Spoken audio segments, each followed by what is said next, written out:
السلام علیکم ورحمۃ اللہ وبرکاتہ۔ حضرات گرامی قدر، آج کے درس کا عنوان ہے قربانی کیوں کی جاتی ہے۔ حضرات، کسی حلال جانور کو اللہ تعالیٰ کا تقرب حاصل کرنے کی نیت سے ذبح کرنا اس وقت سے شروع ہوا ہے جب سے آدم علیہ السلام اس دنیا میں تشریف لائے اور یہ دنیا آباد ہوئی۔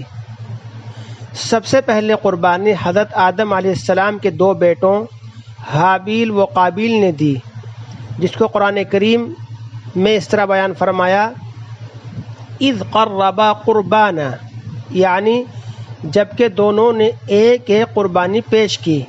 سورہ مائدہ پارہ نمبر 6۔ علامہ ابن کثیر رحمہ اللہ نے حضرت ابن عباس رضی اللہ تعالی عنہ سے روایت نقل فرمائی ہے کہ اس آیت کی تفسیر میں یہ بات نقل کی جاتی ہے کہ حابیل نے ایک مینڈھے کی قربانی پیش کی اور قابیل نے اپنے کھیت کی پیداوار سے کچھ غلہ وغیرہ صدقہ کر کے قربانی اللہ کے حضور پیش کی۔ حسب دستور آسمان سے آگ نازل ہوئی، حابیل کے مینڈھے کو کھا لیا اور قابیل کی قربانی کو چھوڑ دیا۔ قربانی کے قبول ہونے یا نہ ہونے کی پہچان گزشتہ انبیاء کے زمانے میں یہ تھی کہ جس قربانی کو اللہ تعالیٰ قبول فرماتے تو ایک آگ آسمان سے آتی اور اس کو جلا دیتی۔ سورہ آل عمران میں اس کا ذکر صراحتاً آیا ہے، فرمایا بِقُرْبَانٍ تَأْكُلُهُ النَّارُ، یعنی وہ قربانی جس کو آگ کھا جائے۔ حلال جانور کی قربانی سب سے پہلے حضرت آدم علیہ السلام کے زمانے سے عبادت اور تقرب الہی، اللہ تعالیٰ کا قرب حاصل کرنے کا ذریعہ تھی۔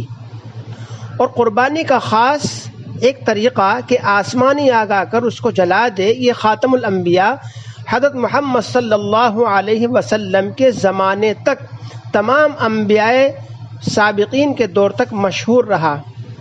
یاد رکھیے، قربانی ایک اہم عبادت اور شعائر اسلام میں سے ہے۔ زمانے جاہلیت میں بھی اس کو عبادت سمجھا جاتا تھا، مگر بتوں کے نام پر قربانی کرتے تھے۔ اسی طرح آج تک دوسرے مذاہب میں قربانی مذہبی رسم کے طور پر ادا کی جاتی ہے، بتوں کے نام پر یا مسیح کے نام پر قربانی کرتے ہیں۔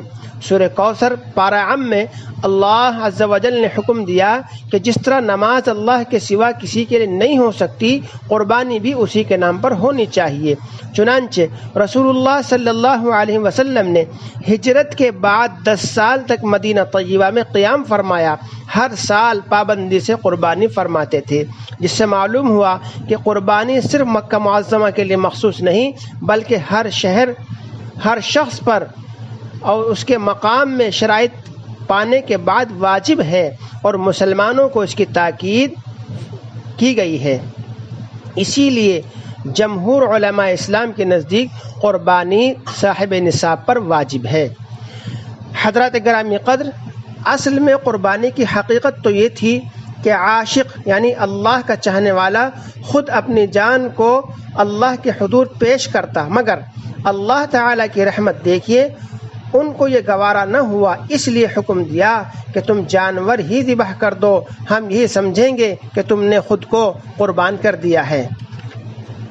چنانچہ حضرت ابراہیم علیہ السلام کو اللہ تعالیٰ کی طرف سے خواب کے ذریعے بشارت دی گئی کہ آپ اپنے اکلوتے بیٹے حضرت اسماعیل علیہ السلام کی قربانی پیش کریں۔ اب دیکھیے کہ یہ حکم اول تو اولاد کے بارے میں دیا گیا، اور اولاد بھی کیسی؟ اکلوتا بیٹا، اور فرزند بھی نافرمان نہیں ہیں بلکہ نبی معصوم۔ ایسے بچے کی قربانی کرنا کس قدر مشکل کام ہے، آپ تصور کر سکتے ہیں۔ حقیقت میں انسان کو اپنی قربانی پیش کرنا اتنا زیادہ مشکل نہیں، مگر اپنے ہاتھ سے اپنی اولاد کو ذبح کرنا بڑا سخت امر ہے، بڑا مشکل کام ہے، مگر چونکہ خداوند تعالیٰ کا حکم تھا، اس لیے آپ نے اپنے بیٹے کی محبت پر خدا کے حکم کو مقدم رکھتے ہوئے اللہ کے سامنے اپنے سر کو تسلیم کر دیا، اپنے سر کو جھکا دیا اور عمل کیا۔ چنانچہ حضرت اسماعیل علیہ السلام کو آپ کے والد محترم حضرت اسماعیل علیہ السلام نے کہا کہ بیٹا میں دیکھتا ہوں اللہ مجھے خواب میں دکھا رہے ہیں کہ میں تم کو ذبح کر رہا ہوں۔ چنانچہ اسماعیل علیہ السلام بھی کیسے فرما بردار بیٹے تھے، فوراً بلا سوچے یہ کہہ دیا افعل ما تؤمر، یعنی اے میرے پیارے ابا جان جو آپ کو حکم ہوا ہے اس کو کر گزریے، اگر میری جان کی ضرورت ہے، ایک جان کیا 1000 جانیں بھی نثار ہیں، قربان ہیں۔ چنانچہ حضرت ابراہیم علیہ السلام نے رسیوں سے اپنے بیٹے لاڈلے بیٹے کے ہاتھ پاؤں باندھے اور پھر چھری تیز کی۔ اب بیٹا بھی خوش ہے کہ میں خدا کی راہ میں قربان ہو رہا ہوں، ادھر باپ بھی خوش ہے کہ میں اپنے ہاتھ سے بیٹے کی قربانی پیش کر رہا ہوں۔ چنانچہ اللہ کے حکم کی تعمیل میں اپنے بیٹے کی گردن پر چھری چلا دی۔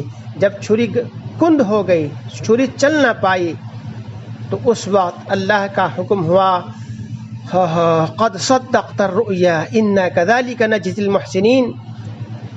سورہ صافات پارہ 23 کے اندر اللہ تعالیٰ نے یہ ارشاد فرمایا بے شک آپ نے اپنا خواب سچ کر دکھایا، ہم نیکوکاروں کو یعنی نیک لوگوں کو، نیک کام کرنے والوں کو اسی طرح بدلہ دیا کرتے ہیں۔ اب ہم اس کے بدلے جنت سے ایک مینڈھا بھیجتے ہیں اور تمہارے بیٹے کی جان کے بدلے ایک دوسری جان کی قربانی مقرر کرتے ہیں۔ چنانچہ اسی دن سے اونٹ، بھینس، مینڈھا، بکرا، حلال جانور وغیرہ قربانی کے لیے فدیہ یعنی اس کا بدلہ مقرر فرما دیا، جو آج تک چل رہا ہے، اور انشاءاللہ تا قیام قیامت یہ سنت، یہ اللہ کا حکم زندہ و جاری رہے گا۔ ہم سب کی ذمہ داری بنتی ہے کہ ہم قربانی کے تعلق سے بیدار ہوں، کسی قسم کے دھوکے میں نہ آئیں، افواہوں میں نہ آئیں۔ الحمدللہ حکومت ہند کی طرف سے یہ اجازت دی گئی ہے کہ قربانی کی جائے گی، قربانی روکی نہیں جائے گی، البتہ جو اس کے جو اعمال ہیں حفاظت کے اس کو کرنا چاہیے، صفائی ستھرائی کا خیال رکھیں، اور اجتماعیت جو بھیڑ ہے اس سے بچا جائے، باقی قانون کا خیال کرتے ہوئے قربانی کی جائے گی انشاءاللہ۔ اللہ تعالیٰ اس قربانی کے کام کو قبول و منظور فرمائے، اور اس کے ذریعے سے ہر قسم کی بلا مصیبت کو دونوں جہانوں سے ختم فرمائے۔ والسلام علیکم ورحمۃ اللہ وبرکاتہ۔